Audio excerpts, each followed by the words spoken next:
Fala pessoal, sejam bem-vindos à nossa 14ª aula do nosso curso de Ciência de Dados com Python para apostadores esportivos. Na aula de hoje, a gente vai ver algumas aplicações de como a gente pode combinar datasets utilizando o Pandas. Inicialmente, vamos conectar o nosso servidor e vamos importar as nossas bibliotecas. Vou importar aqui o Pandas e o NumPy, como de costume, e vamos inicialmente criar 3 dataframes. Vou criar um dataframe chamado ENG, que vai corresponder a uma planilha de jogos da Premier League da temporada atual, que eu retirei do site Football Data. Para quem não conhece, esse é o site Football Data. Aqui ele disponibiliza bases de dados dessas ligas principais e de algumas ligas secundárias, também chamadas de ligas extras.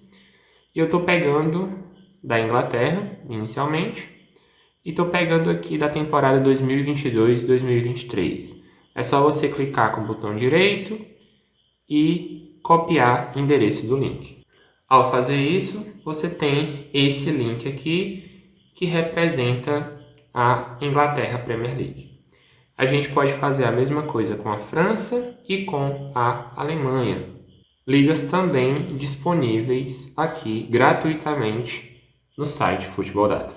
Então, estou criando 3 dataframes, cada um vou utilizar o comando pd.readcsv, que é o comando para a gente ler um arquivo .csv, que é o Comma Separate Values, né? Um arquivo separado por vírgulas. Se por algum acaso fosse uma planilha do Excel, a gente utilizaria pd.readExcel, e aqui a extensão seria XLSX. Vai depender da fonte de dados de vocês. Por exemplo, se você estiver pegando as ligas secundárias, aqui vai estar disponível Excel ou CSV. Só que aqui nas ligas secundárias os dados estão todos juntos de todas as temporadas. Então vou pedir para ele ler essas planilhas e salvar nessas variáveis. E aqui eu vou pedir para ele mostrar o cabeçalho do dataframe da Inglaterra, o cabeçalho do dataframe da França e o cabeçalho do dataframe da Alemanha. Vou executar essa célula e aí ele vai mostrar as 5 primeiras linhas de cada dataframe. Então tá aí o dataframe da Inglaterra, o dataframe da França e o dataframe da Alemanha da temporada atual. Esse dataframe ele possui inúmeras informações, muitas colunas, que aqui mesmo no site do Football Data, se você for aqui na liga que você pegou, ele vai ter esse arquivo Notes, onde ele apresenta o significado de cada uma dessas colunas que ele possui dentro desse dataframe.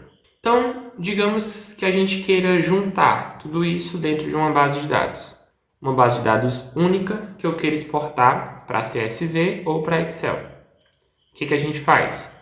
A gente tem 2 possibilidades. A gente pode utilizar o pd.concat ou pd.merge. Utilizando o pd.concat, estou criando um novo dataframe chamado merged, que vai ser o dataframe onde eu vou juntar Inglaterra e França. E vou pedir para ele apresentar o dataframe para a gente. Então notem que aqui nas primeiras linhas a gente tem o dataframe da Inglaterra, ele vai apresentar até a rodada atual, e embaixo do último jogo da Inglaterra ele vai colocar os jogos da França. A gente pode fazer algumas alterações nesse dataframe, como por exemplo, a gente pode dar um drop NA. O que o comando drop NA faz? Ele vai deletar as linhas que possuem not a number. E a gente colocando esse in place true, ele vai fazer essa alteração e vai salvar ao mesmo tempo. E aí eu vou pedir para ele apresentar novamente o dataframe para a gente. Notem que no dataframe a gente tem 489 linhas. E agora, após o drop NA, a gente passou a ter 238. Ou seja, temos algumas linhas que possuem dados faltantes, né? Então, é interessante que você, antes de dar um drop NA, você selecione as colunas que você queira possuem informações, normalmente são os gols, as odds, os nomes do time, o horário, entre outras informações que você queira. A gente pode também pegar um outro conceito que a gente trabalhou, que é o set index, né? Vou colocar a data como sendo o index do nosso data frame. Vou utilizar o inPlaceTrue para ele fazer diretamente no data frame e salvar. Então ele vai apresentar para a gente. Então notem que a data agora virou o índice. Antes o índice era os números em ordem crescente, começando do zero, e agora o índice é a data dos jogos. E a gente pode pedir para ele ordenar os valores de acordo com uma determinada coluna. No caso aqui, vou pedir para ele ordenar de acordo com a coluna time. O padrão é do menor para o maior. Então, se a gente executar essa célula, ele vai apresentar para a gente em ordem do menor horário para o maior horário.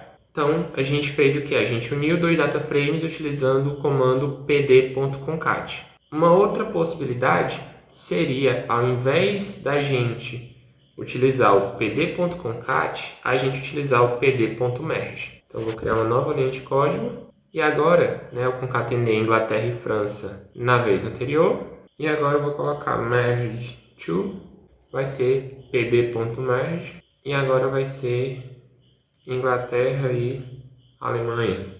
E aqui, a gente, além de colocar o nome dos data frames, eu tenho que colocar aqui qual é a coluna que eu quero utilizar para fazer a minha concatenação.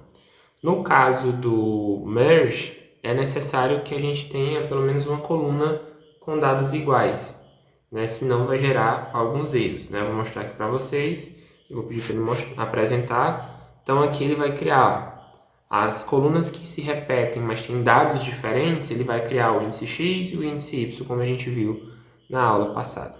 Então esse é um cuidado que a gente tem. Para concatenar data frames diferentes, é importante que a gente é melhor utilizar o pd.concat. Se gostou dessa aula, deixa um like. Se ficou alguma dúvida, escreve aqui nos comentários. Vou deixar a playlist do nosso curso para vocês. E é isso, agradeço a atenção de todos, um abraço e até a nossa próxima aula.